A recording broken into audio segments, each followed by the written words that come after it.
Hello, good morning, everyone. Kindly react if I am audible.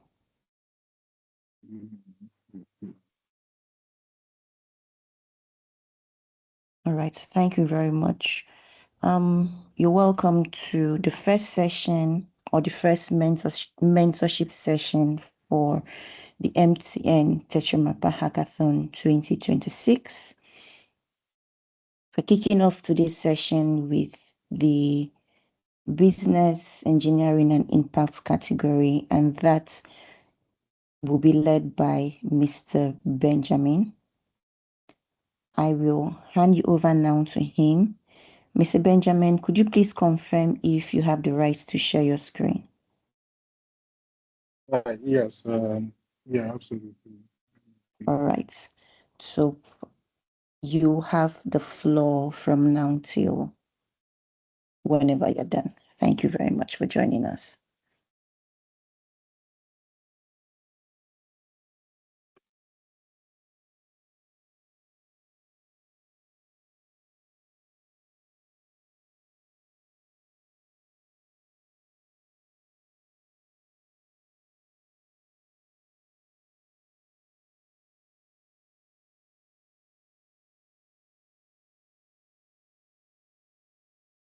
Can you see my screen? Yes, Yep. please. You see my screen, please.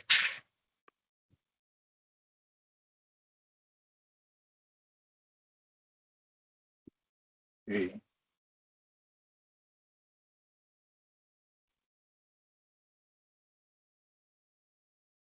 Yeah.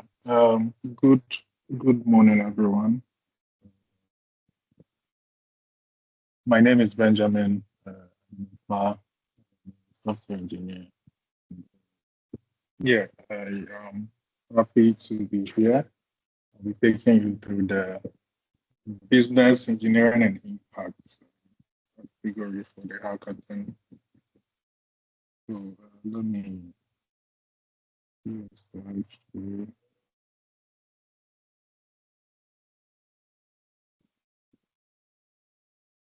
And oh, by the way, because I am sharing my screen, I am not on the what's it called, the tab for the call. So if you have any questions or contribution, feel free to unmute your mic.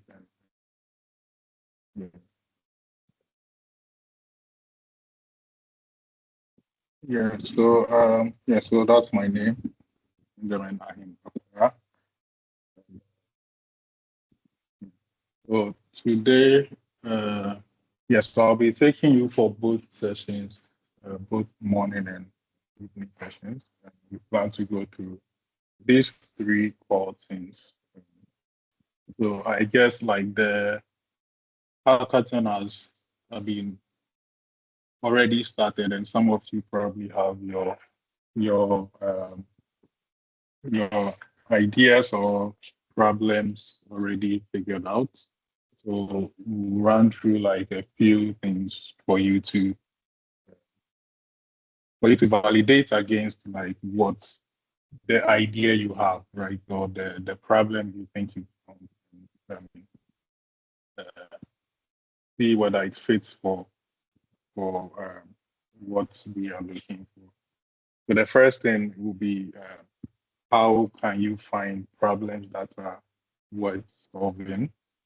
I mean, there are a lot of problems, and yeah, you can probably think of many problems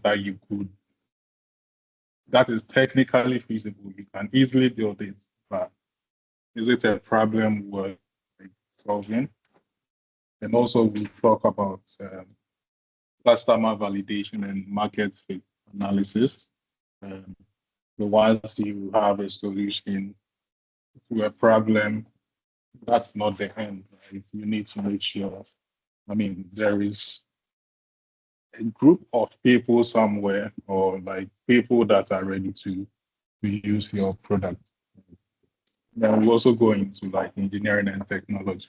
We talk about I mean, some of the technicalities of some of the technicalities of like solving like some of these problems. And yeah, I also want this session to be as interactive as possible. So please don't be quiet if like I ask a question or something and you have an idea. Yeah, and mind you, like no answer is wrong. You can just see what's in your mind. Yeah, every contribution is welcome. So before we start, I would like to ask one question. I mean, very simple one. Like, what do we think like a hackathon is? Like when we say a hackathon, who can tell me like what that entails? Like, what is the expectations of like anyone can go. You can, like I said, you can just unmute your mic, or let me also raise your hand, then I can call you. Anyone? Yeah, Olumu. Sorry, You can call sorry me if I Ola. mispronounce your name. Please go ahead. I think an Olumu. hackathon. Sorry? Yeah, sorry. Can I you think hear a me? hackathon is an event that people come together to build something like a project. Right. Right. Any other? Right. Does any any any other contribution?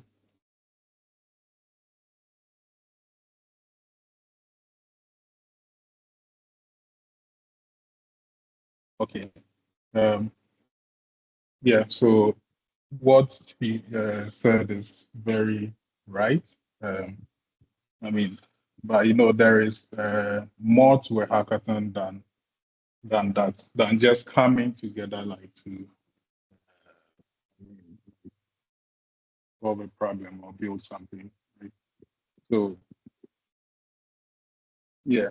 So when you check on the internet, the meanings you could see is, I mean, it's a competition people do to win a prize. Yeah, I mean, that's the main thing. There is usually a prize and a hackathon that people has to win. And but going more further than that, it's also like an avenue for people to solve a problem, right?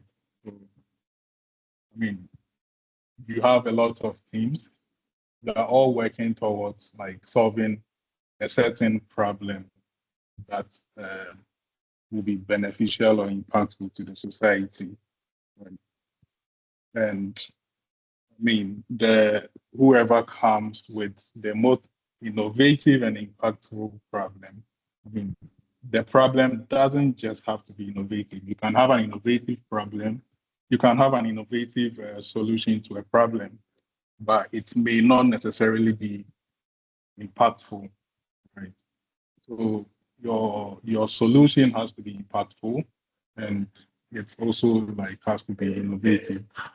Now, when you have a solution to a pain point people have, or I mean, a solution that creates convenience for people, you essentially have a product. And if you have a product, you can further build on top of it to become like a business, right? Yeah, yeah, you start to benefit from it, right? So a great idea is not necessarily a great problem. Does anyone agree with that? Or does anyone not agree with that? You can feel free to react. So,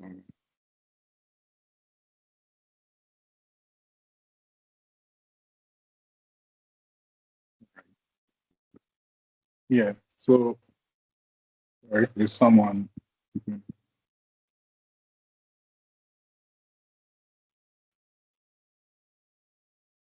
there's a question in the chat.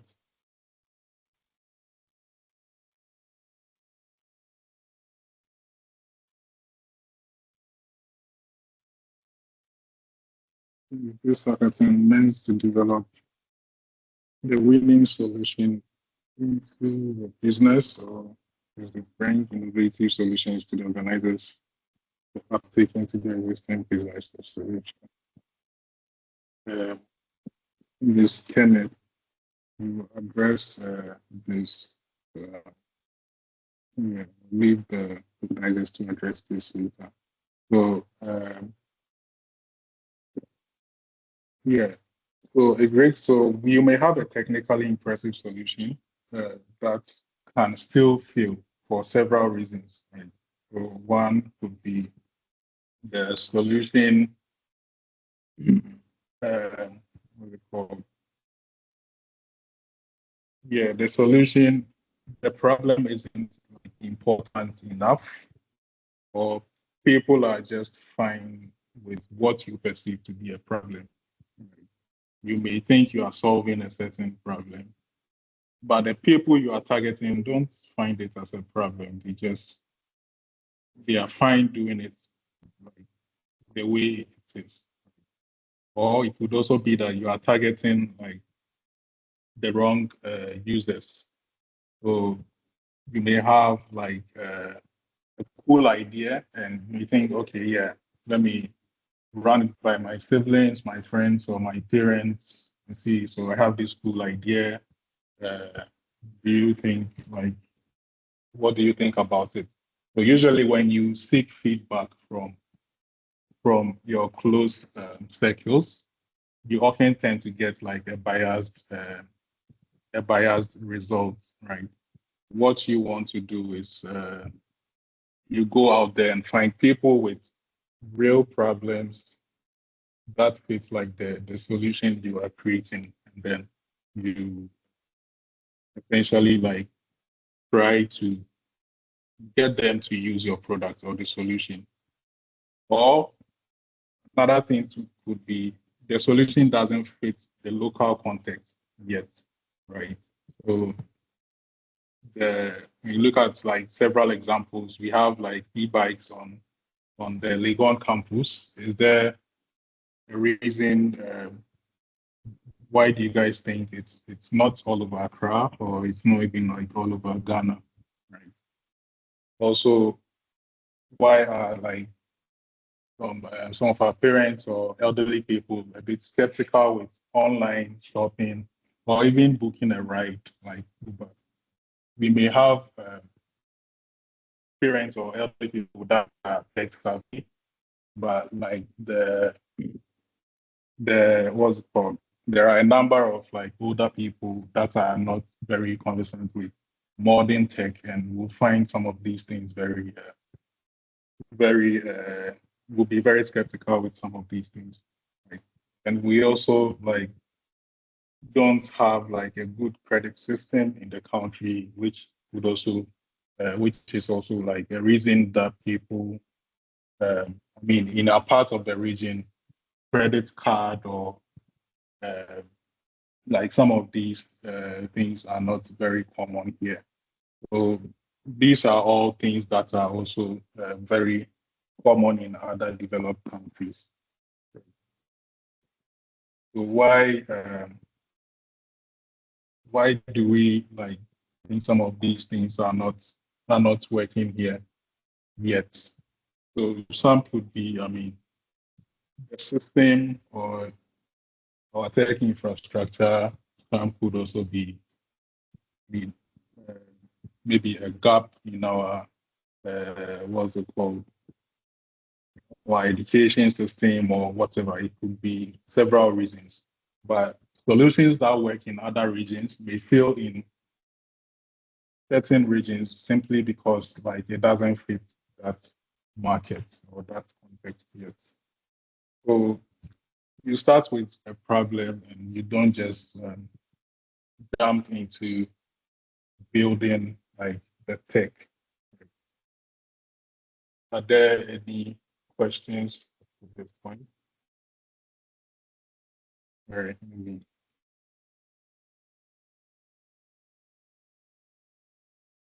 Are there any questions or contributions?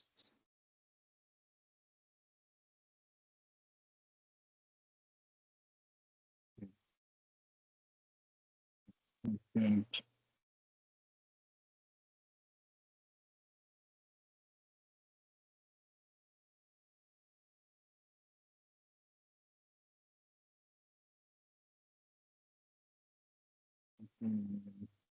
okay.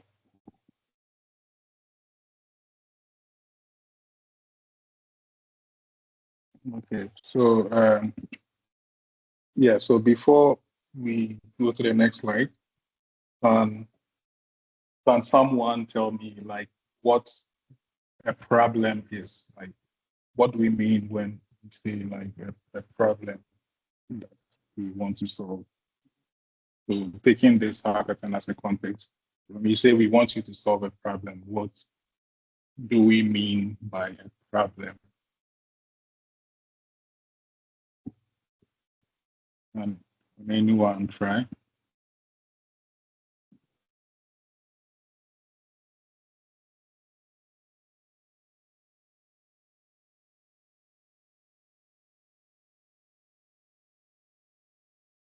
Wow, no one wants to try.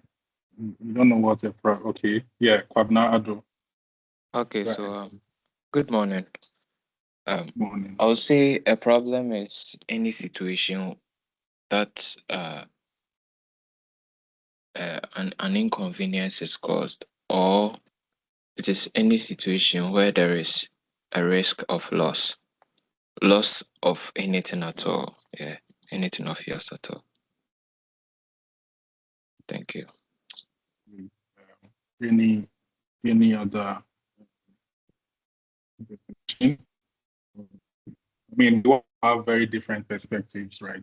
You may think of it in like very different ways. So if we all contribute, then we get to understand like um, one thing from like different perspectives, which is very good. So any other person?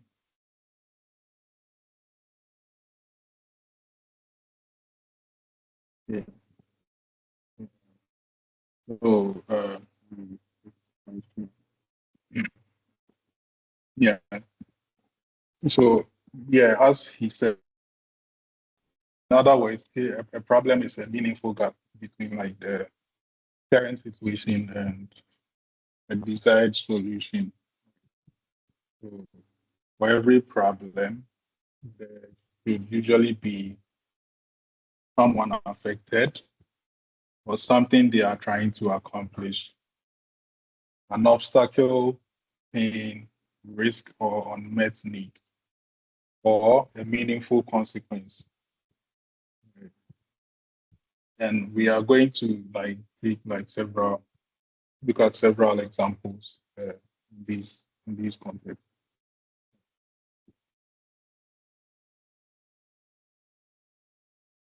So, when you take an example, like a person with a visual impairment, right? So when looking at the things we mentioned earlier, what was it called?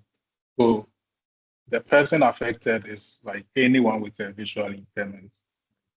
And then what they are trying to accomplish is, maybe to navigate public spaces, right? And then an obstacle or pain or unmet need that they have would be like, important information are communicated through visual channels, like signs, visual directions, maps, screens, or like, and many more, right? And we can bear witness to that. Like, there are a lot of like a lot of things that are communicated through visual channels and doesn't have like very great accessibility to certain underserved group of people, right? So the problem is, the environment is designed around like visual information. So which makes like independent navigation very difficult for people who cannot easily access that information. A person with a visual impairment may not be able to read like the signs that you have on the road, or whatever you are trying to communicate through visuals, right? They just can't access that information. So if you are building solving a problem in this in a problem in this area, like a problem for visually impaired people, then you have to your solutions should explore bridging that gap, right? Either through technology or other means. And what that means is the solution may not always be like technology. Right? There can be other ways to solve some of these problems without even involving technology. But yeah, like the most likely uh, solution that we are going to. And so another thing to be, so let's take another one would be like a deaf person or hard of hearing like students. So these are people who cannot hear, right? So how do we communicate with these people? So imagine you have a student in your class that cannot hear what is being taught. So do you ever ask yourself how they are, how they are catching up with lessons in the class, or how they are, how they are passing the exams, how they are even getting all these course materials that uh, we have. So the problem they also have is, they want to fully participate in lectures and understand the course content like everyone else, right? You go to class, the lecturer stands in front of you and says a lot of things, explains a lot of things. You can see and hear all these things. So, because the vast majority, sorry, someone speaking. Okay. Yeah, so because the vast majority of people can see and hear, we tend to be we tend to overlook like some of these gaps that we have when it comes to the underserved um, segment or group of people, right? And most education institutions usually rely on spoken communication without captions, sign language interpretations, or like no other like alternative communication channel. If you have like one of these like special students in your class, then they tend to have like a very challenging time like keeping up with lectures or like keeping up with their education. So they miss important information and also struggle to participate equally with the rest of the class. So the main problem here is, important academic information is not always accessible through uh, communication methods that work for deaf, deaf and hard of hearing students. And again, if you want to explore this part of, explore this area, then your solution should focus on like bridging that gap. So how do you make sure someone who is deaf can equally benefit from, the same course materials or lectures or any activity that happens in the class? Are there any questions so far or contributions? going to the next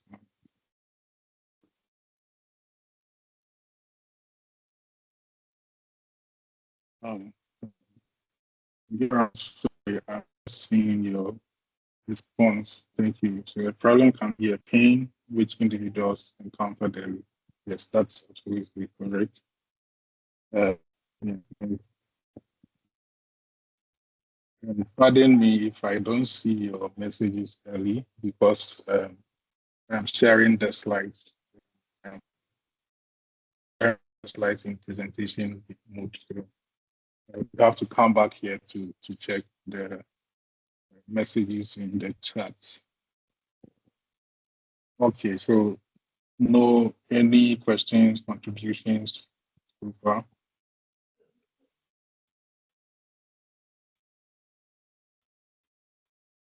Okay. All right. So moving to the next slide.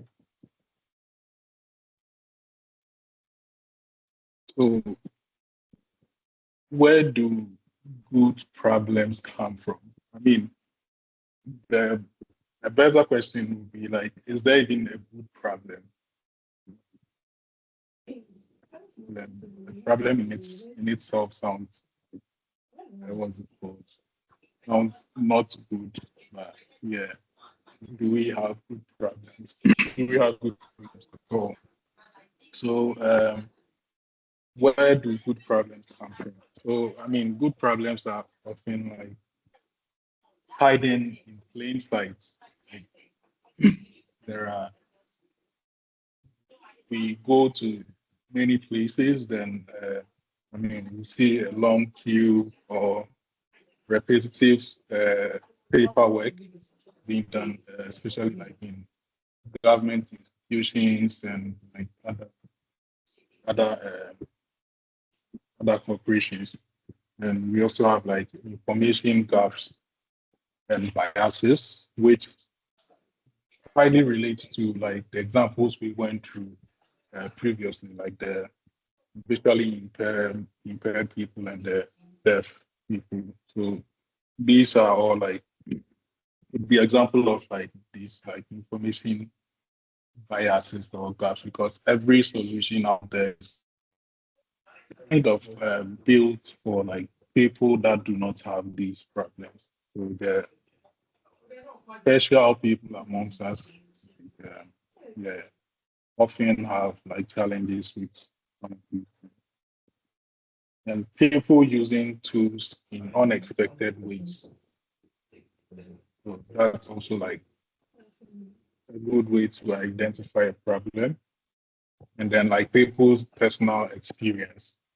So you may be doing like you may have a certain routine that you do, then maybe later you came to realize, okay, yeah, this is too painful to do. Heavily manual, so you would want to explore. Sorry, someone speaking. Sorry. The hackathon, the workshop we have on the top. Yeah. Right now we can start.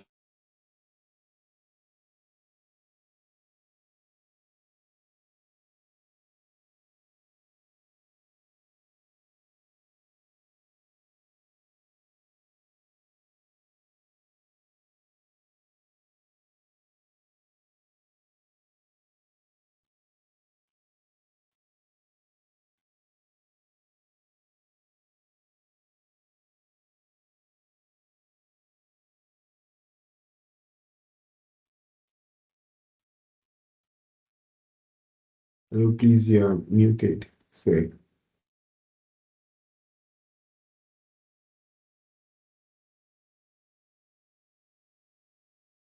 Oh, can you hear me now?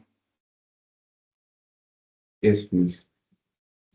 Wait, did it just happen? How long have I been muted for? Did it just happen now? I didn't realize I muted. When the person was speaking. Oh, okay. Mistakenly muted. All right, thank you. Yeah. So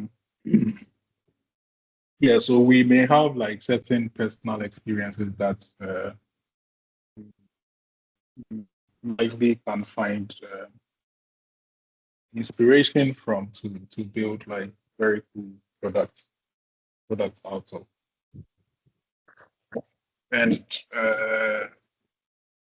mm, so once you find a problem, usually like there is a way that problem is being solved. That's like that's at the time you discover the problem. Whether it's effective or efficient or not, that thing still gets done. Right. So now you want to innovate around that problem and make it more simple or less expensive or make it like better than it is currently. So where do you start? So you look at the existing solution to the problem. How do people solve that problem now? Then you use that as your inspiration to know how to optimize for like a better result than the current way it's being done. And your competition isn't always another startup or a company. So sometimes it will just be a queue or a notebook, maybe a WhatsApp group. People usually say, okay, so this is how we've always done it.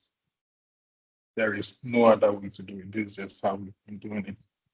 And it works for them most times. So now your job will be to look at the current situation and then provide something better. And it doesn't end there. You would have to convince them to stop what they are using now. I mean, use yours, right? Which we'll talk about in later slides. Okay. So once you have a problem, um, customer, you have to conduct interviews or like research for a certain, a selected, they call sample size.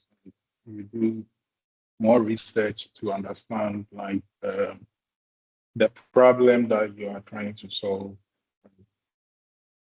So yeah, you likely conduct some interviews with people that you believe are having that problem.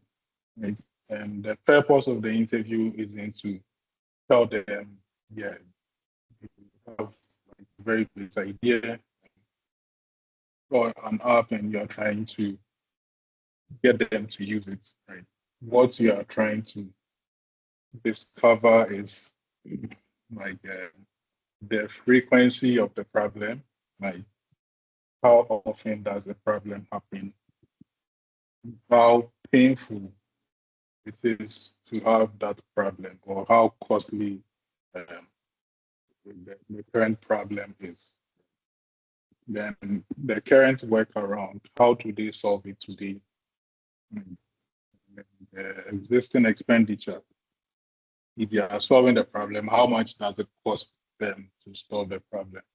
And whilst you are doing all of this, you come back and you try to provide a solution that is that will cost them less than what they currently have, right? And then you also find out the motivation, uh, like why they want that problem solved, and then the constraints, which is what is preventing them from solving it themselves, right? A lot of people have like problems that they wish they could solve. That's the reason. If you are if you're a software engineer or something, you may have like people coming to you with ideas or problems that they want to get solved. Not because it's mostly because they don't have like the technical skill or something to build a product for the or a solution for what for the problem they are trying to solve. So that's their constraint. So if you're also trying to solve a problem, luckily, I mean, you are a good engineer, you can build a product. Now your job now is to do a good market research and understand uh, what will be a good solution problem that you want to solve. And you also want to understand the adoption. So for the problem they have and the current solution or how they currently solve that problem, what would make them switch? What would make them stop what they are doing, how they do it now, or how they solve that problem now, and come and follow you or use whatever solution you are proposing. Yeah. So these are all things that we need to think about. Okay. So validation with underserved community. So, I mean, we often tend to assume, okay, these people are underserved, so yeah, they will want a solution. Like the example we gave, the visual impairment and the deaf example, you may think the problem is very obvious, or I mean, the you may think that. So let's take the deaf, for example. You are assuming, as of now, unless you have done a market research, like to understand that these people or these underserved community, the deaf and hard of hearing people, have like, I mean, a need for these solutions. You can't say for sure that they want your solution, right? So you have to do some research. You can't just assume, okay, we want, yeah, because we think we can, I mean, when we go to class, we can hear everything, but yeah, we don't think someone who is deaf or have like a difficulty hearing, we don't think they will understand the cause or hear what is happening. I mean, what if the person is fine with that? What if, yeah, they don't really care about the school or they don't really care about the problem? You can't tell for sure, right? So we can't just make assumptions when it comes to all of these things, like building a solution to a problem. You always have to validate against like the people who are having that problem. So yeah, so some of the things you need to understand is, I mean, we've gone through some of these already. Their actual priorities, the existing solutions they have, and I mean, their constraints, their culture, language, environment, their financial situation, yeah, their trust relationships, their accessibility needs, and their technology. So if your interview proves that your original idea is wrong, that doesn't mean you have failed. It just means that you did a successful validation. You're able to successfully validate it, and you have been able to conclude or arrive at a conclusion that, okay, this idea will not work. So we need to go back to the drawing board and come up with something different, or uh, come up with something different. Yeah. So are there any questions up to this point? Mhm.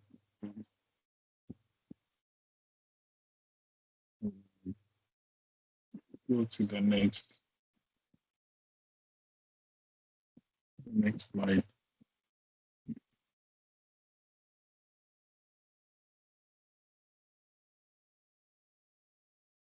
So I want to, ask something, right? So if you have a problem, how do you determine like the relevance of the problem you have? Can a few people give me some points? Sure, yeah, you guys have gone through like several problems. Some of you probably have. You have you have come up with a solution you want to build or some problem that you want to solve. I just want to understand from your perspectives, like how do you measure like the relevance of the problem that you are trying to solve? Anyone, feel free to unmute or you can raise your hand.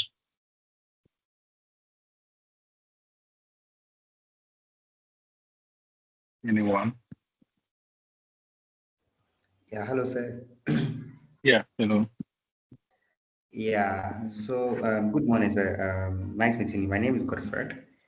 I think one thing that we are looking to measure is also their behavior. Their behavior in the sense that we want our solutions to become more of like a repetitive behavior that fits into their daily life. And Right. so we are looking towards how we can be able to change their behavior towards the problem that we are solving. Excellent. Yeah. Great. Any other contribution? Does anyone else have something? These are like a lot. Different people may have like different ways of relating. Okay, so Alexis, yeah, go ahead. yeah.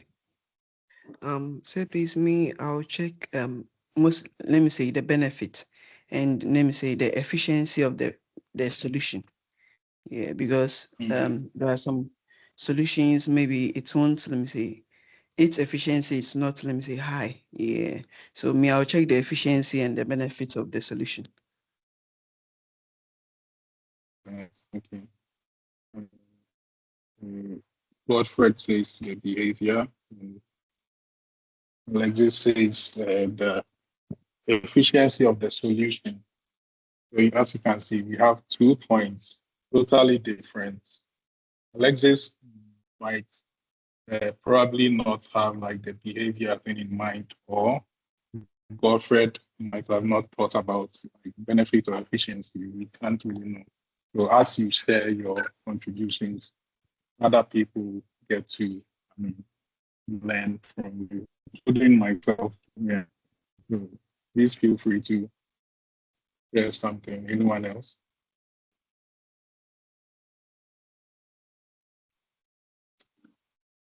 Okay, so for me personally, I think one of the things I will check is the impact that the problem is having on the individual and how quickly they can adapt to our solution, because we don't want to create something that they will find it difficult to use or to use. Excellent. So I didn't get your name. It didn't show your name, please. So please, I'm Henry. Henry. Okay. Yeah. Henry. All right. Any other person? Go ahead. All right. So so what everyone shared is correct. Like,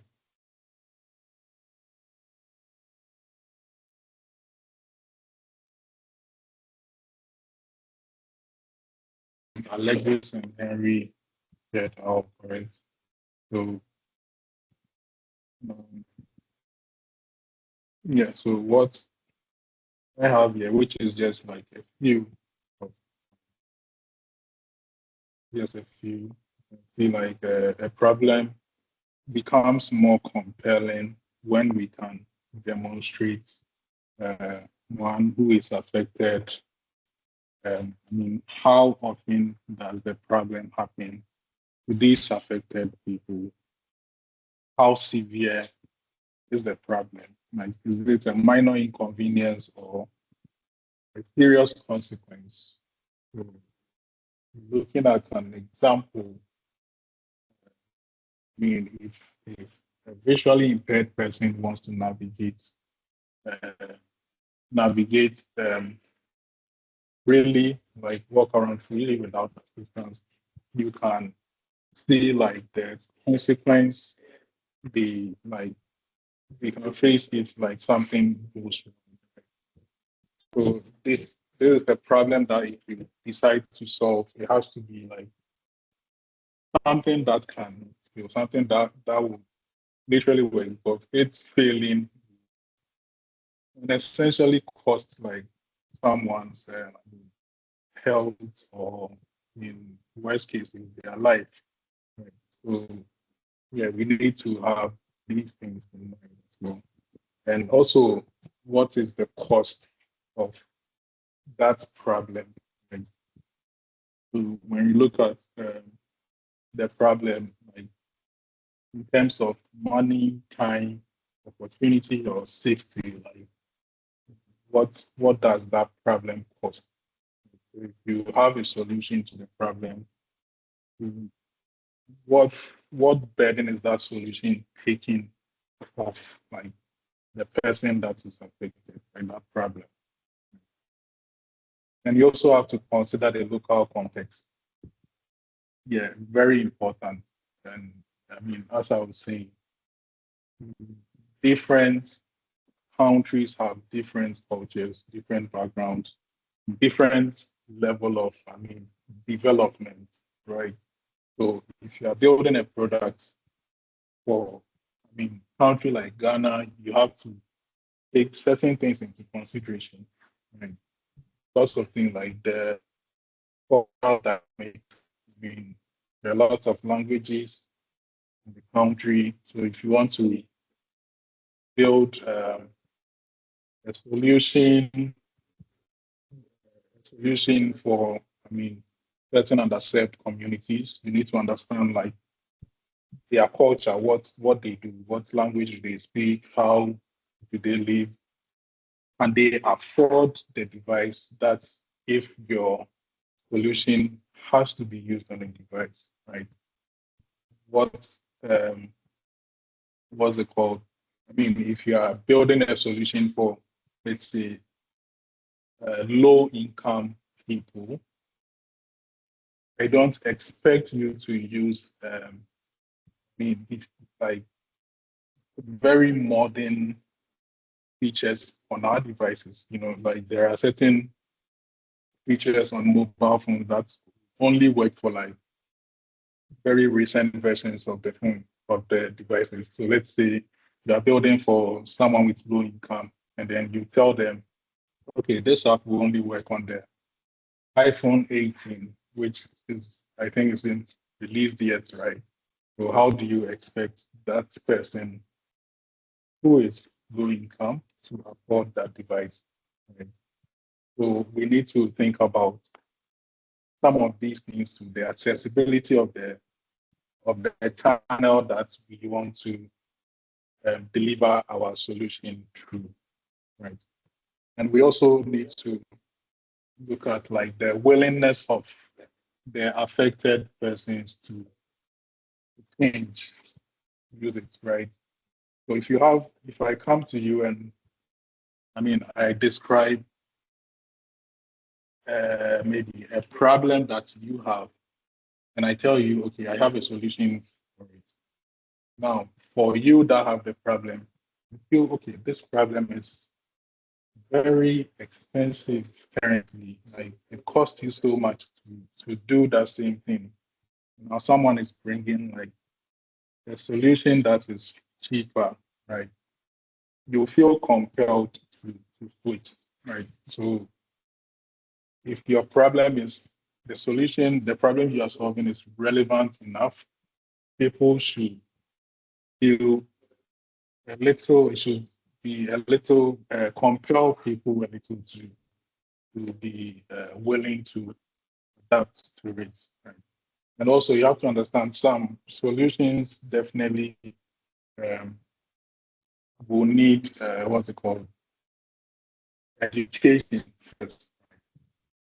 There are people who may have a problem that they may not even know that, okay, this is a problem that needs fixing.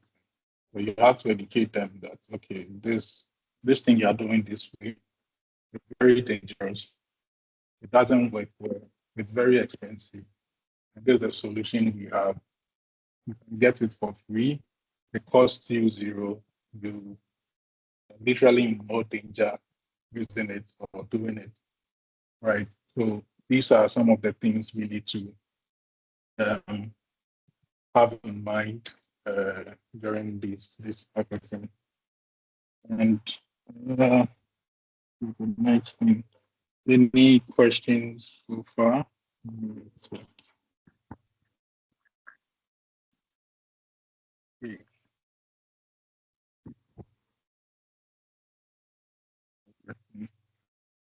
Okay, so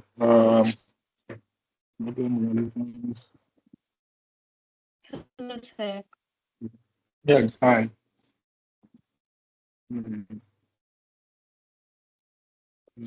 Let's just wait. Yes. Let's just wait. Okay, so Who- there are some solutions in which, let me say, it's, let me say, more costlier. Yeah, so in that matter, let me say the others can also manufacture, let me say, less price, but just that it's the quality is low. You know.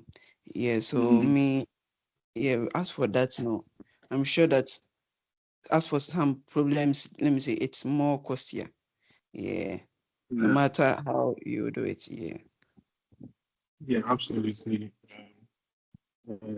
Some problems, depend on which problem you choose to solve, may be very expensive, especially if it involves hardware. I mean, you'd have to buy the parts and all that.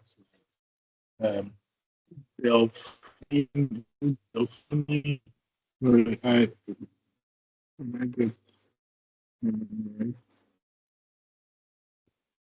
you can go Hello, sir. ahead. Good morning. Hi, good morning. Am I audible to everyone? Yes, please. Okay, so I have a slight confusion and Yes. I wanted to ask for clarity. So you mentioned in a nutshell, what you've been talking about so far is that we need to validate our solution such that we ensure that our solution is actually relevant to the people we think have that problem we are solving. So Yes. assuming the problem that we have identified and the solution that we have come up with, if the solution only serves a minority of, let's say, wealthy people, let's say our solution is not very affordable to the everyday Ghanaian, or it isn't very cheap, would you still Yeah. say it is a relevant solution? Let me narrow it down. Let's assume that our solution works for a particular university. It is tailored towards a problem that a particular university has. If you are solving it for that university, not everybody may be able to access that solution because not everyone has the same level of affordability that the app or the solution comes with. Would you still say it is a Right. relevant solution to the problem that that university has, or it has to be a solution that covers a wide audience or a wide user group before it becomes a relevant solution to the problem? Thank you. All right. So thanks for the question. So that's actually part of the things I will be talking about in the later slides. So the problem is absolutely relevant if you've done your, market research and interviews and you validated the problem. Yeah, this is a pain point for people, and they are willing to use it. And yes, the problem is relevant. Now, when it comes to the payment part, as to how these targeted people can afford the product or the solution you are giving them. I mean, taking a school, for example, if you develop a solution or a product for a school, students ideally do not have it is assumed that students are not employed, so they don't have like a lot of money to spend on some of these things. But the university as a whole is an institution that, governs these students. So if your solution indeed is very beneficial to the students, then also mind you, like your target users may not necessarily be like the paying customer or the person who is paying for the product, right? So for a university, if you have like a product that, it's expensive, you may want to pitch like to the university, the institution itself, like, who calls the shots for the university. That okay, so this is the product I have. I have conducted this and this interview. If possible, you may want to release the product, let people use it for a bit to get like a little traction on it. You use that as an evidence to go to like the heads of the institutions. You pitch to them this and this. So your students really love this app, but this is the problem. This is the cost, and they may not be able to afford it. So the university or whatever the institution is, be interested to in funding or paying on behalf of the customers, right? There are a lot of software, so a lot of products universities use, like students use, that are paid by the university, right? But the students may not even know, right? The university may have like a lot of subscriptions, like probably millions of dollars or hundreds of thousands of dollars for every single student to use that product for free, right? Because they think it's beneficial to the student.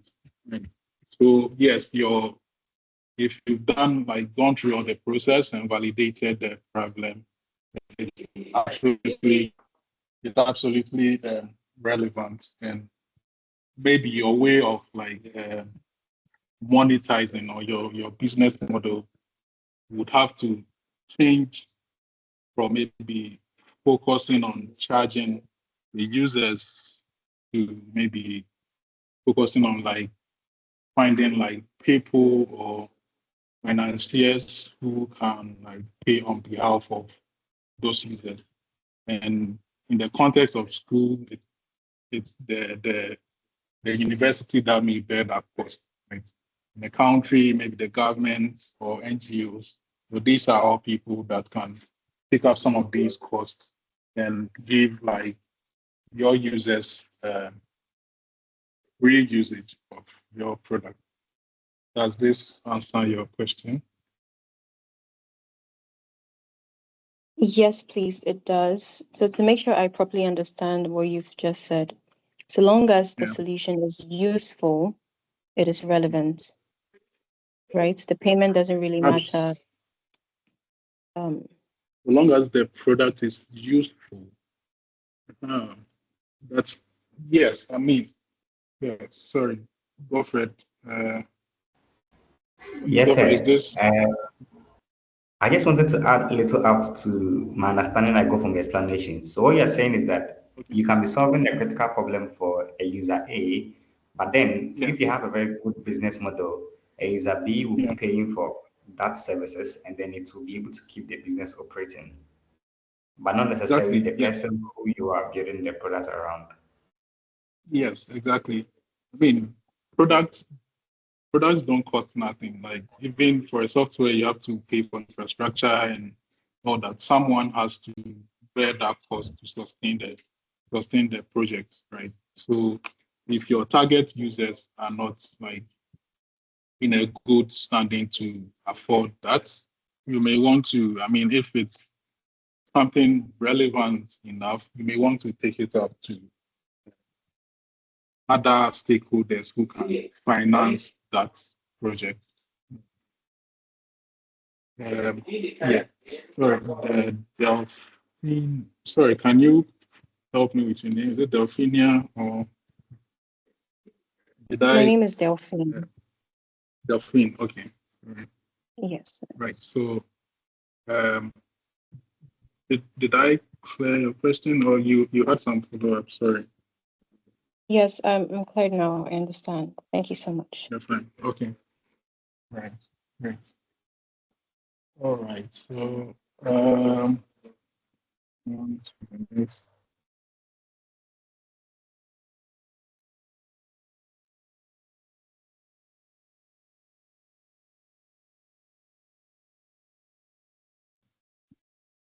So, problem discovery is also solution discovery, right? So, I mean, from what we've said so far, I mean, it may seem that we are not talking much about the solution, but the deeper you understand the problem, the better you can innovate like a very good solution for it. So, I mean, you don't just say, okay, you are building an app, like you need an app to do this and that. Like, what you do is you do like very thorough research.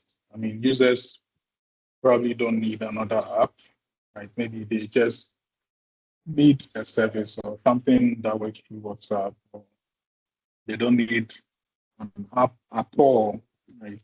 And sometimes the real issue is just distribution, right?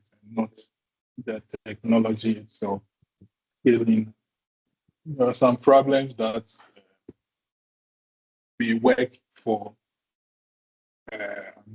very few set of people, but once you start to scale, it becomes very painful to scale. So sometimes all that can be like an issue with like some of the problems we discussed. Okay, so yeah, so your accessibility also depends on market size. So I think I may mention something similar. So if you are building a product and then, I mean, you estimate about 500,000 people that can use your products or people that can benefit from your product.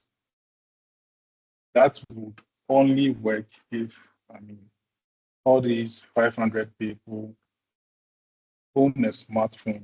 That's if you are delivering your solution through like mobile phones, or if they have reliable internet. Now, you know, here in Ghana, you would instantly probably lose 50,000 out of the 500,000, right? And then read English or have very good eyesight. And they can navigate complex interfaces. What this means is there may be a very large sample size for like of people that can potentially use your solution.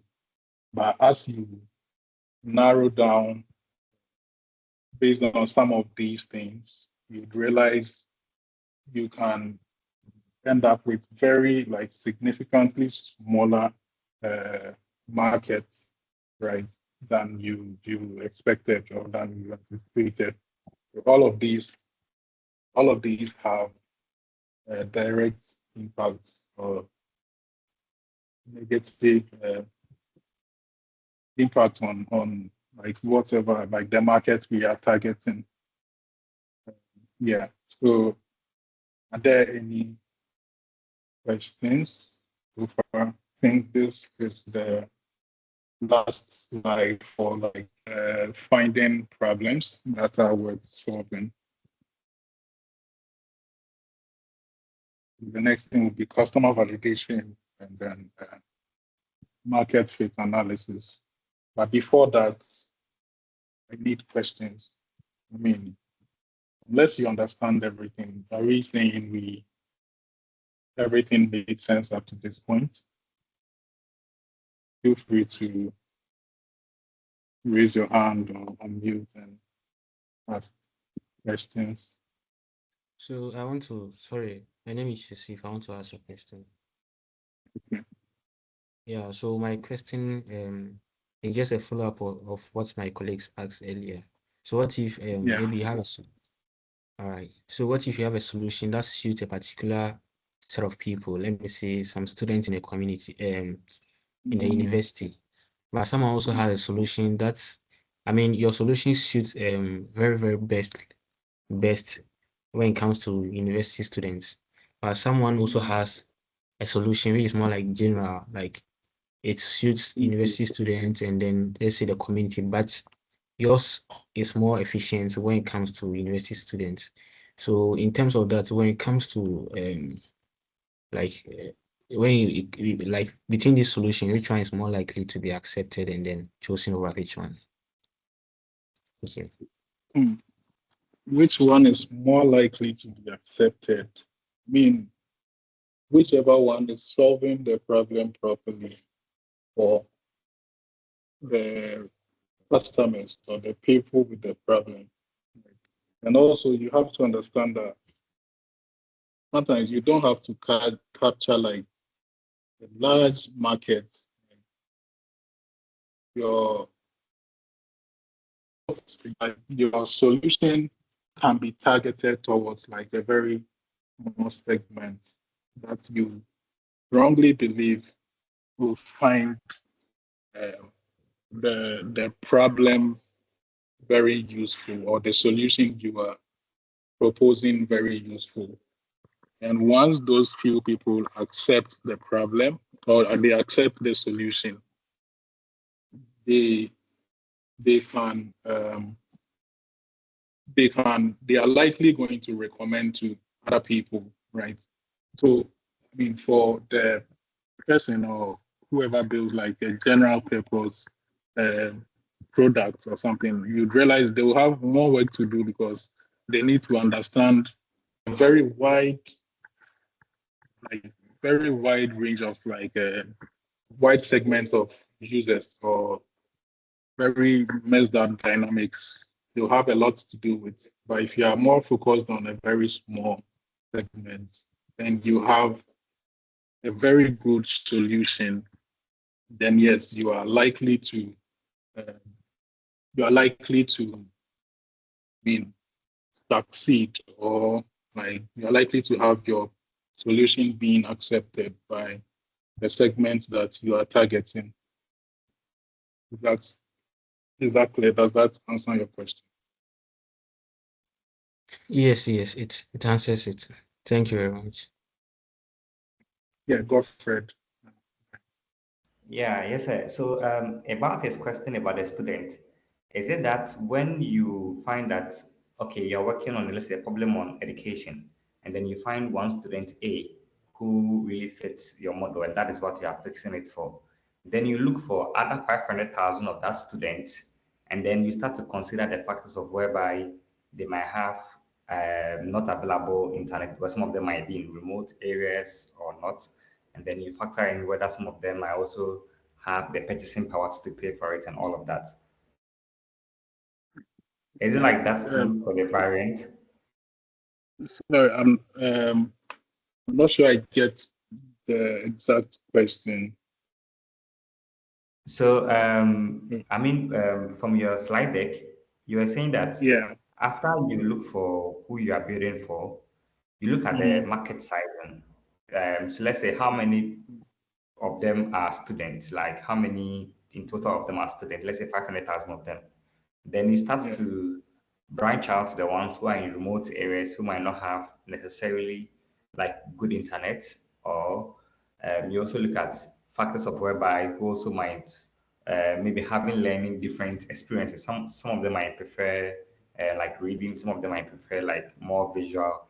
Is it that when it starts to make those variants and other things? So I think in the beginning you may want to narrow down like your sample base, especially your sample size for the market research. You have identified the problem. Now you find people with that problem, right? Or maybe you yourself are used to a certain routine and then you want to solve like that problem for yourself. So in that case, that starts from you. Now you can expand from yourself to maybe other colleagues who you know are also what's it called? They also have like that same problem. Right. Then I mean you wouldn't want to right from the beginning focus on like a very large segment of users or potential users or people with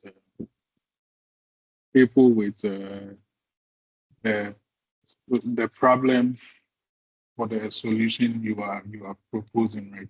So so taking example maybe the visually impaired people or like the deaf people. I mean, there are lots of them all over Ghana, right? But if you are building a product for these underserved communities, you don't want to roam the whole Ghana searching for people to talk to, right? You can start from where you are. Like if you're a student, you may have like students who may have some of these challenges. You start from there, then you work your way up what's it called? Like you expand like your solution to the other parts of or the other people outside the segment you started with. I'm not sure if that answers your question, Godfred. Yes, sir. Yes, sir. Yeah, So, question. She sent off the can we start? Data, yeah. Hi, Benedicta.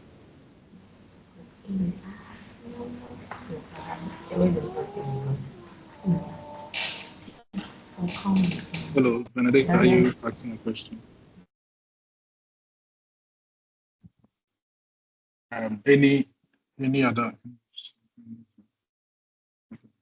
any other any other question or contributions to it doesn't have to be a question, guys. So if you want to contribute something, feel free. As I said, we want to, I mean, expand our perspectives, right? So even if it's something similar we've already talked about, feel free to bring it up and yeah, let's go through it.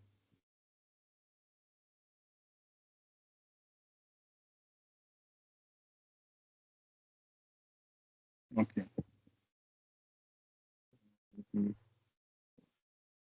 There is no question. So we move to the next section. So, customer validation and market fit analysis. Who wants to tell me what this means? Like how do you understand this?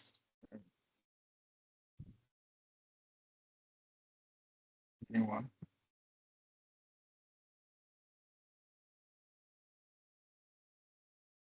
The customer validation and or market fit analysis.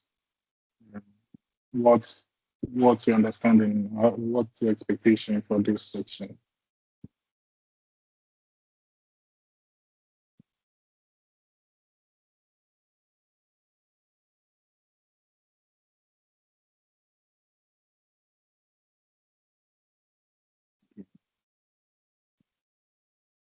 to speak. All right. So, customer validation, as the name implies. So you have a problem you want to solve. The problem only exists in your head if you are not talking to anyone or you are not trying to find people who have that problem, right? Unless you want to solve the problem and use it yourself, like you be the only one on your, then you can go ahead. But if you want your problem to be accepted by customers or accepted by people, then you need to validate that problem against like a real market, right? So, and market fit analysis, which I mean, essentially means the same thing in different words. So you want to ensure that the problem you are trying to solve has a certain group of people who have that problem and they will be willing to accept your solution. So, yeah, so finding a problem does not mean you have a market. Now, finding a real problem and a potential solution does not give you a viable market. Right?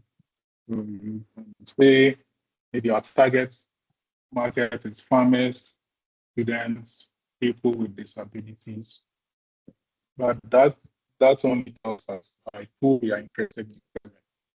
But can you say they are also interested in accepting you, or are they willing to accept whatever solution you want to propose to them?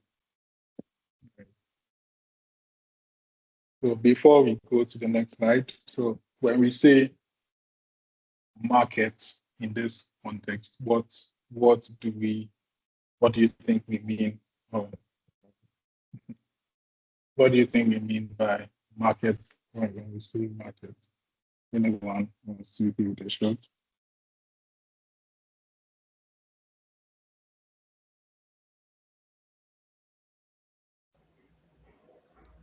Yeah, hello, sir.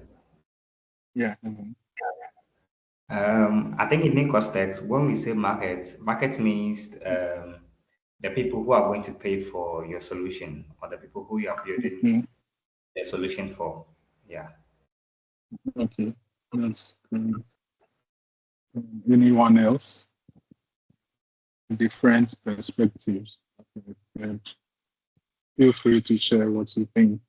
There is no right or wrong answer.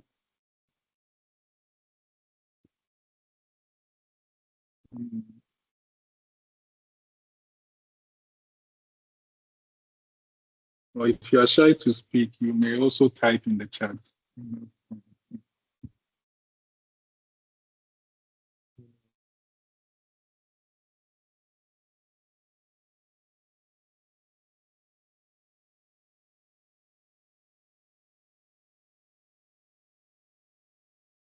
Okay.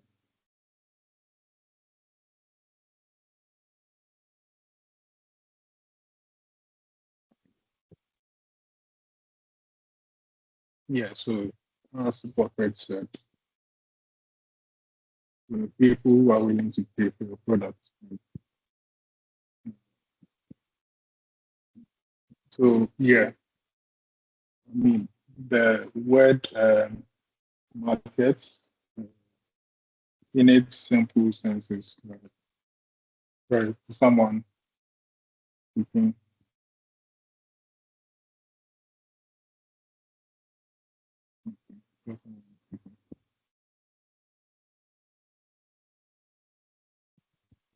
Yeah, the word market in its fundamental sense just refers to a place or system where people exchange goods, services, or value. As we said, some of these things may be money, someone paying for what you have, right? It's not necessarily or always money. So to test for market viability, we need to ask ourselves what is being exchanged, right? What is the other side willing to give up to receive the value providing, the value we want to propose? So, I mean, what are some of the common things we think can be exchanged? I mean, in the sense of, let's say, software. If you are building a product and say you have a market for it, like what are some of the things that can be exchanged? As Big Godfred said, money can be one, there can be other things we think can be exchanged.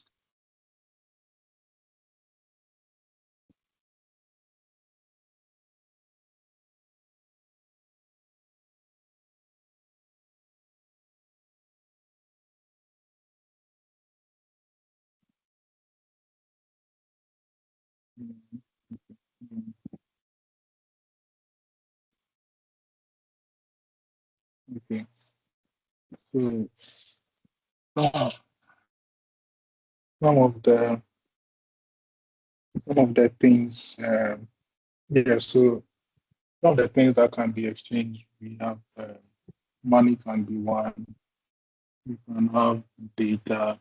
Well, sometimes your attention, you may not know. You are using a lot of free software. You think you're not paying anything. Your data is there, your attention, everything, all of these things are being used in one way or the other to make the money that you are not paying elsewhere. And we'll take Facebook, an example. You don't pay for Facebook. I mean, I don't know how many people still use Facebook. Yeah, any social media app, as an example, we don't um, pay for it, or should I say, payment is optional. There are some things that you may want to access, maybe you have to pay, but in its basics, in its fundamentally, you are not paying for anything. So, how do you think they are making money to sustain this project? Businesses, right? So they are using your data to create ads for businesses or to recommend, uh, what's it called? Or to create ads for businesses. So what happens is there are businesses who pay a very huge sum of money that will cover your subscription for so many years, and all they want is for Facebook, Twitter, or um, any social media. All they want is for the platform to show you, the user, their product that they are selling, right? And it's not just about showing you. Now, you, the platform, which is Facebook or whatever products that you have, you are not randomly showing people anything. So if I come to Facebook and I browse, like I look through, like maybe certain product, maybe Facebook Market, and I'm seeing what's it called? I am trying to search for certain things that I want to buy. You would realize once you leave the marketplace, you tend to see these products come up like very often, even when you are not in the market. And in some cases, outside of Facebook, you may go to other platforms and you'll be seeing the things that you were searching for in one application. So yeah, someone has paid for your subscription, but they are harvesting on your data to get their products to their customers, right? So, okay. So our market fit is about value exchange. So suppose you build a platform that helps visually impaired people to navigate public spaces. We have identified a real problem, a target user, a solution, and a technically feasible product. But ask yourself, like, why would this product continue to exist? Like, why should it continue to exist? Someone has to fund it. Someone has to provide the resources that is needed to sustain it. For example, your infrastructure cost. The more users you get, the more expensive you'll be paying for infrastructure. If you use AWS or Vessel, something that costs maybe 20 USD or 30 USD, that's not what you are going to pay for life. The more users you get, the more expensive your infrastructure becomes. And someone has to take this cost, right? So who does that? So I mean, this brings us back to the question they're saying, like who funds the projects if the customer cannot afford it? So what does each side give and receive? So yeah, you may have your users, people that can potential payers for it. So you can have the exchange could be you have a government that is funding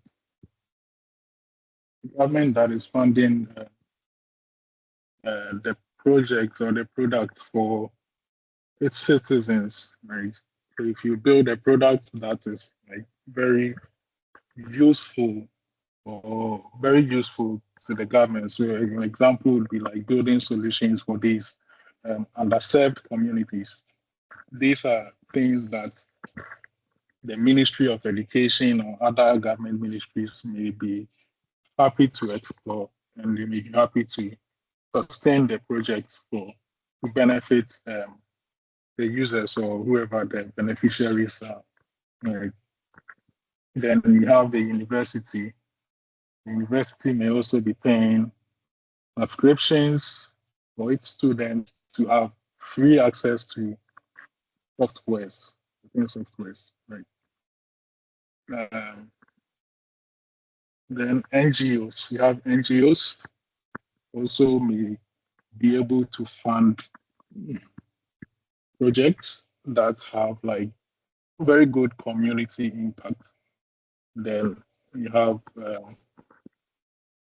an employer also paying for some of these products for them to have an inclusive workplace service.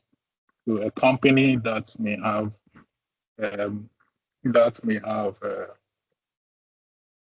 underserved like special needs people in that company, they may want to invest in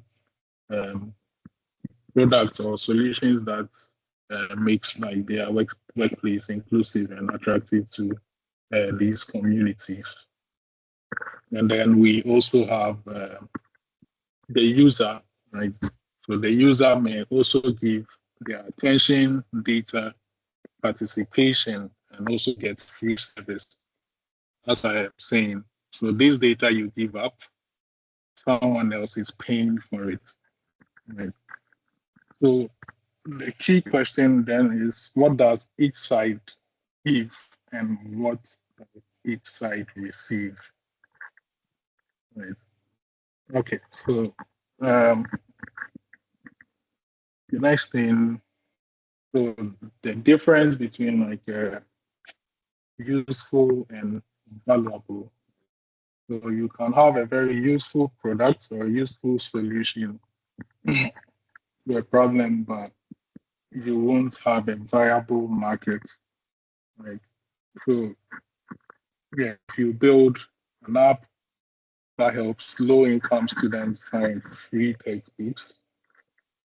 Then, yeah, you may ask the students and they'll say, oh, yeah, your app is very useful. I use it a lot, right? And then ask them if they'll be willing to pay, yeah, a certain amount, maybe 50 cedis per month.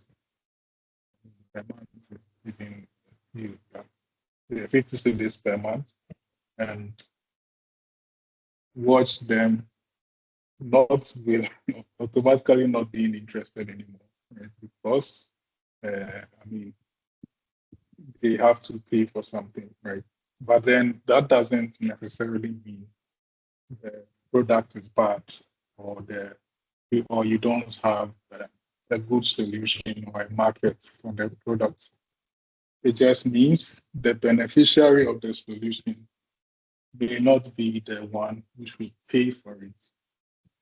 There may be other stakeholders who may be willing to take that cost, to take that cost for that particular users. Okay, so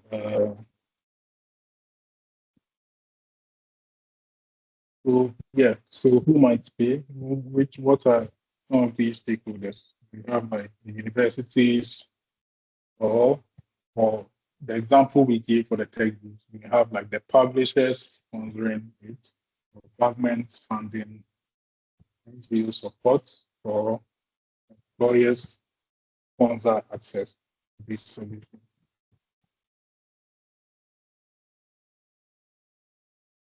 So yeah, the who pays exercise. So for a solution you have come up with, you want to find out like I mean, who pays for the product.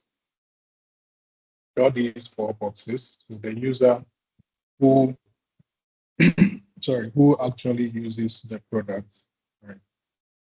Beneficiary who receives the benefits offered by the product. Then decision maker who decides whether the products or the solution should be adopted. The payer who provides the money or resources. So in most cases, or in the common sense, people have been reasoning around these things. These four boxes, or like these four boxes may be the same person, contain the same person, or it could be completely different stakeholders. We may have a user using a product who is totally different from like the beneficiary or who is benefiting like from the product, or like the decision maker who decides the product is adopted. So for a university community like this, someone has to accept that, okay, we want to give students this thing. And then another person who have to make that payment. Whoever makes the decision to accept the solution may not be the one paying. But in most cases, once the decision has been made, whoever pays may be compelled to do so, because it's more like a chain of like a bureaucracy. Like, so someone has to approve for like the payer to make payment. So yeah, these are some of the people who might pay. And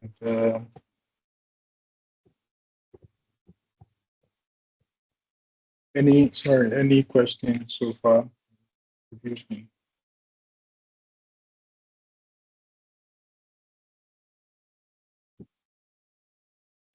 Yeah, reviews from customers. Right.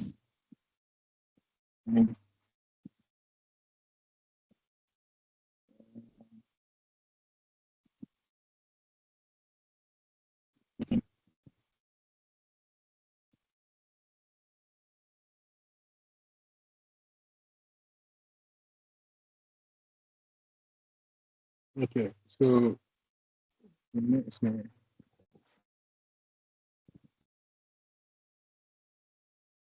So evidence versus opinion on viability. So when validating an idea, people often collect statements from users and treat all of them equally valuable. But it's not always the case. Someone may say, okay, yeah, I think this is a good idea. Or another person to say, yeah, this app is really good. I actually use it. Right? Those are two different stories. One is an opinion, the person doesn't use it, and they just think it's a good idea based on the description you have given them. But you actually don't know what their experience would be when they actually decide to use a product. Then look at the second one, which is I actually use it. And yeah, it's very helpful. But this tells us about behavior after the person has experienced the product.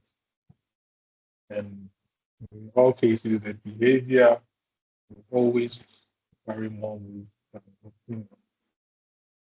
But that doesn't also mean that throw away the opinions.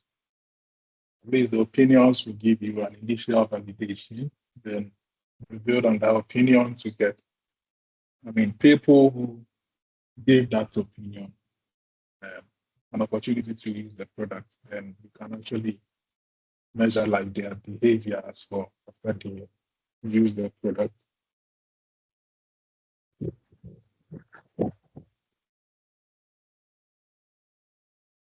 Get segmentation. You don't serve everyone at once. I think I've mentioned this in previous slides. So different users may have different needs, income, behaviors, accessibility requirements. So you need to define a specific initial segment that you want to target. Right. So instead of saying, okay, so I'm building a product for people with disabilities, that is very broad, super broad. For people with disabilities, you're potentially talking about global, right? It is not bounded. Now you can scope it down to, okay, so deaf university student, public universities in Ghana, right? We are building a product for deaf university students at public universities in Ghana. Then that is a more reasonable sample space to start with. Or you may even want to further it down to within that university, a specific department or faculty. That's there. Then you work your way up. Right? Now you can actually investigate their specific problems, current alternatives, or how they currently solve a problem and how you can improve upon that. Okay.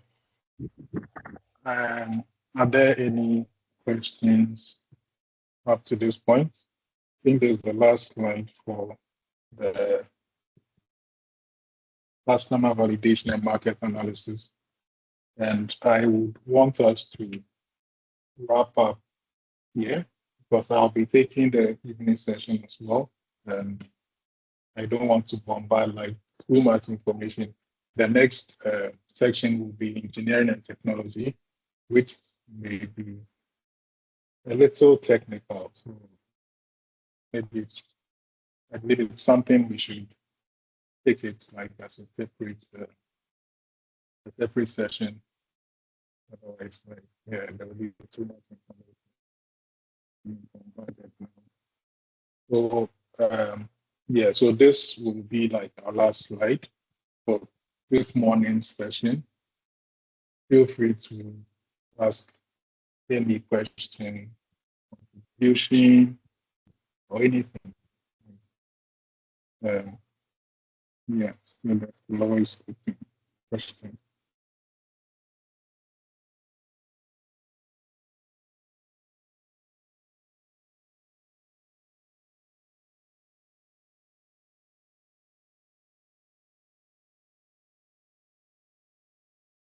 New question. Yeah, hello, sir. Yeah. Sorry, I didn't get you. Also, I say we are breaking for now. Yeah, for the morning session. Yeah, so there is another session in the evening at 4 p.m., which will Okay. go to the engineering. Yeah, I am Delphine.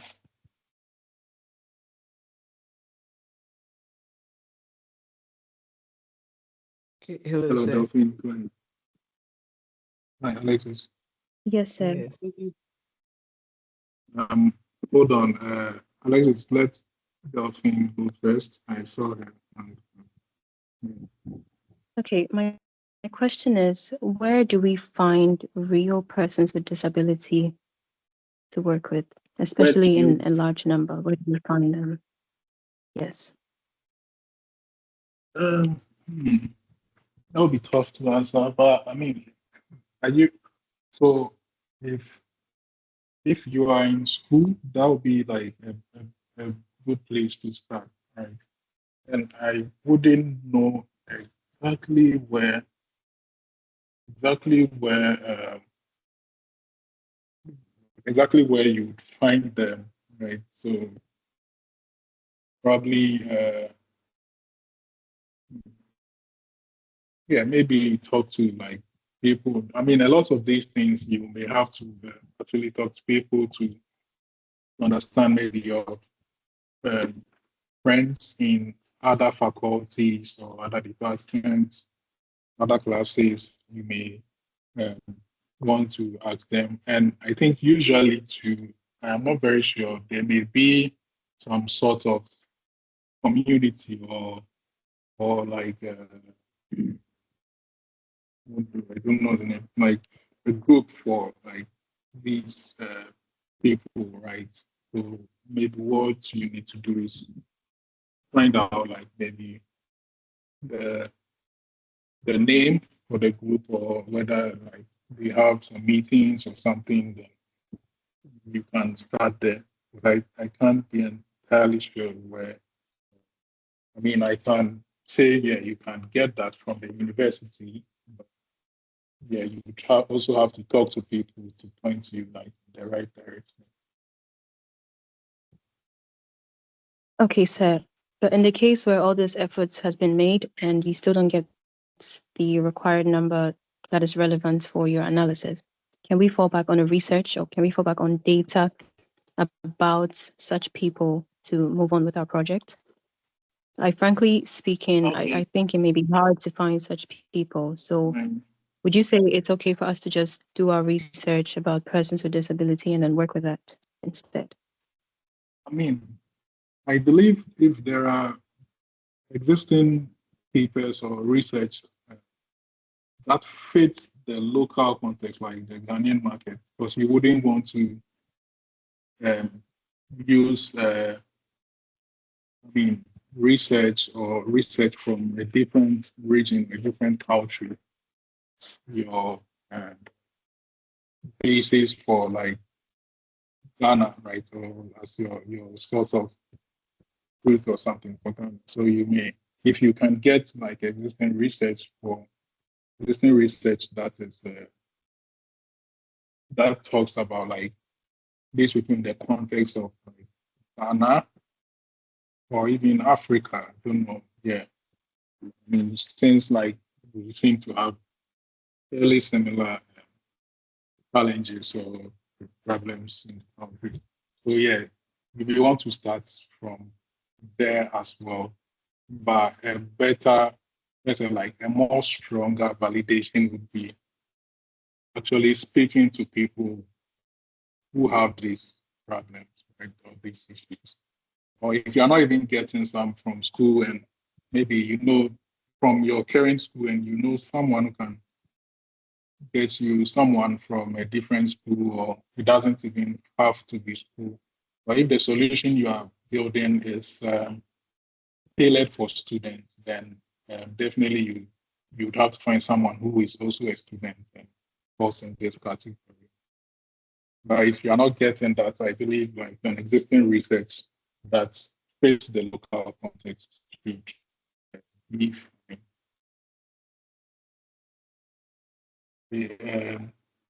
They do. Minutes. Alexis, I think Alexis wanted to speak. Okay, so please let's check this scenario. Let's use this scenario. Like we have two solutions, and here's the case that both solutions can be used to solve the same. Like let me say, can be used to solve the same problem, but just that one is more effective. Just that one is more effective, and let me say, one's quality is more than the other. Yeah, but here's the case that due to the market fit and stuff, do you have to lower the quality so that it will fit the standard of the individuals, or you have to maintain, let me say, the main quality for the individuals, because maybe the main quality may be much expensive, much costlier than the, let me say, the one with lower quality. Yeah, so as for that one, how will we go about that one too? Okay, so this brings us back to the cost issue, right? So lowering quality, I mean, for everything, I believe there is how do I put, like spectrum or like step by step, right? So lowering quality may not necessarily mean like making the app worse or unusable. So lowering quality may be that, okay, you want to some features that cost you money to actually operate or run. You may want to, okay, make that available for paid users or something. But then again, if depending on the target users or the segments of people you are building for, if you sincerely believe they are not capable to afford the product, then you may want to explore other avenues of um, sustaining the project. Other avenues of sustaining the project, like what we spoke about, like getting someone else to pay on their behalf, or if you want to like maybe cut down costs in terms of maybe infrastructure, like you want to cut down like certain costs that you are having in order to sustain like the people on the customers that you have. For example, infrastructure, I mean, when you start from the beginning, you don't want to be paying a lot of money for like, infrastructure, right? So once that happens, you may find it hard to let people use the app for free or pay like very little amount, right? So in that case, you may want to find maybe open source alternatives to some of the things that you have and not necessarily removing them completely. But you may want to like explore like free alternatives, like something that doesn't cost you, the developer, to use, right? And offer that to these persons if it equally gives them like the solution that they want. Then you can also explore like getting other people to pay on their behalf to get access to a more quality version of it. Yeah. Does that answer your question? Okay, sir. Yes, sir. I'm using Google. Okay, so a couple of questions. So in your earlier presentation, you made the example of, or made an example out of Facebook where you don't necessarily pay to use the app, but they find ways of subsidizing for you. So like they run ads and stuff. So my question was, if you have an like, I can't think of it, maybe WhatsApp or something, but you use it for free, you don't necessarily pay for anything. So the solutions you're trying to build, is it better to have a solution that works, the markets or the demographic being targeted also like vibes with it, like they actually need the product and actually like in your interactions with them, they say like, oh yeah, there's a product you need. You have validated that, rather than something that's like making money or something that would make money. So like, would it be better to create a free app that works for everyone, or try to like tier it such a way that like the base solution works but it's free, and if you want like a better version of it, you have to pay for it? Yeah, I mean, absolutely. Right. That's ideally that should be the goal, right? We all want to build like free software, but here's the case: you don't get free infra. Like you definitely, as a developer, you definitely will be paying for something, right? So, what I believe you can do is, in the beginning, you try to minimize the costs you, the developer, you are incurring, in order to give like users a good like experience or a free experience to your product. Right. So yeah, ideally, I believe like you can have certain parts of your product that is free, and like certain parts that is also paid, right? But the parts that is paid should be something that is also expensive for you, the developer, to operate or to run, right? Such that if you are giving it for free, that means you continue to pay for something that you are not like making like that money back. If the amount you are paying is small and it's a small price to pay to get like a good number of customers and potentially like paying users, you may want to run that for a few months and see if like you get users that convert from free version to like the paid version or something, right? Then eventually you may make up like the money that you have pumped into the project or the product. Does that answer your question? Okay. Yes. And okay, so as an aside, I wanted to ask if you would be able to get the pitch deck after the presentation. But another question, okay. Sure, go ahead. Go ahead. Sure. Yeah. Another question was, during the accessibility slide, you mentioned that like, yeah, you could have a product that on paper works, but due to certain, let's say, features or constraints of the app, like it needs to work online and stuff like that, your initial target number would reduce quite a bit, because like it has to like needs an internet connection and stuff like that. So kind of similar to the previous question, would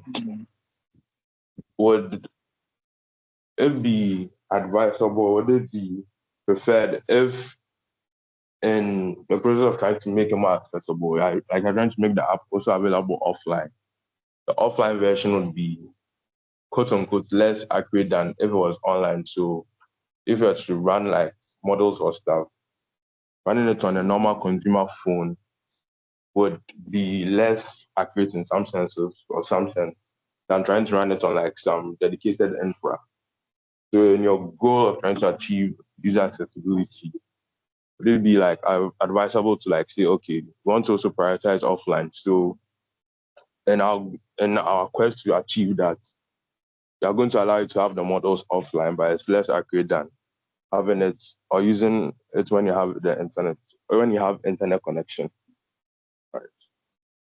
Yeah, I think that's totally fine. And besides, I don't think there is any other way around it, because lots of these things are trade-offs, right? If you want a better experience, you need to give up something, right? You need to give up something to get another thing. So if you want to provide like offline support, then yeah, you don't want to be running like very large model or like crazy computations offline. You would want to like cut down, like have like a minimal version that would work fine offline, and when the person is back online, you switch them back to like a more uh, better model or more better like service for that particular thing.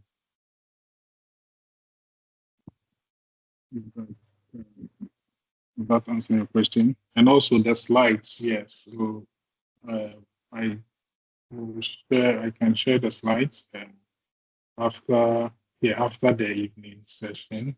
So it's the same slides with this thing, the software engineering.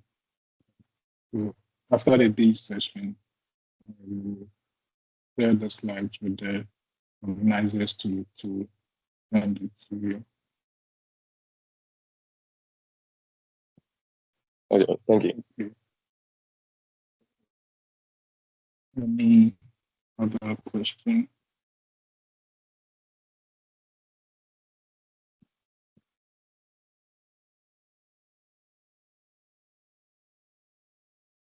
Yeah, and I think we have like 2 minutes. Yeah, we have 2 minutes to go. Yeah, questions or